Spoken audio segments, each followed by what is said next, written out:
Morning guys. Ayan na. Ngayon lang natin malilinis yung ating sasakyan.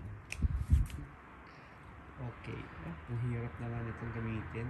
Kasi gumagamit ako ngayon ng yung DJI parang selfie stick. And ngayon ko pa lang siya gagamitin. Maglilinis tayo ng kotse.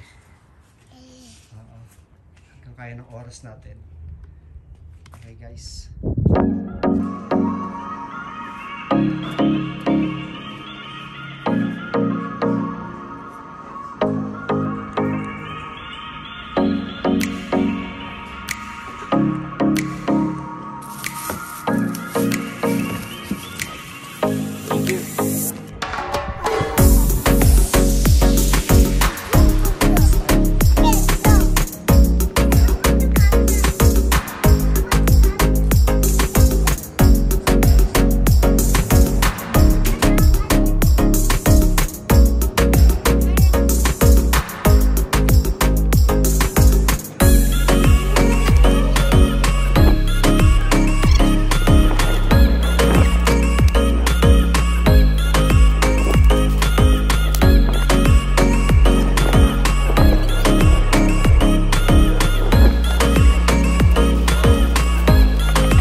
So, ayun na nga guys, tinry ko linisin tong loob degreaser, pero soba talaga dumi.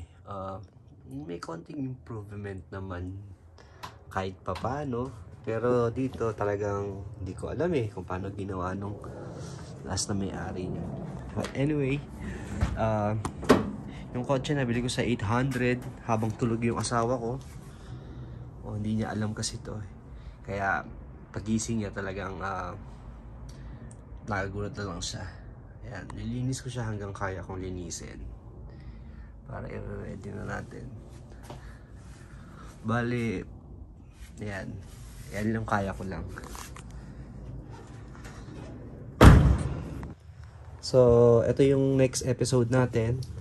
Gagamitan ko siya ng freeze off para sa mga sound de-editing. Pinaplano ko kasi siya nga tanggalan ng sound de-editing na and para malinis, or tingnan natin kung kaya kong pinturahan din to na mano-mano. Ito pala yung napili ko dahil kasi yun nga yung sa mga gumagawa sa YouTube is dry ice. Maganda din naman ang dry ice.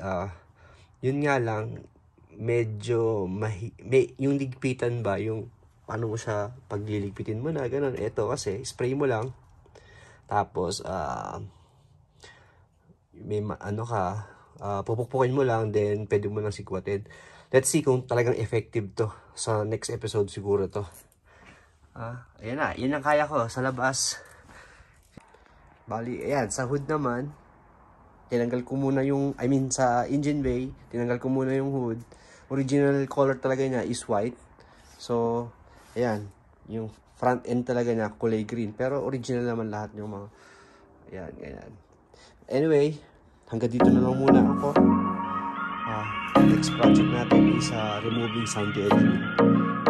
That's it guys. Sana may manood. May truck build, okay? Thank you.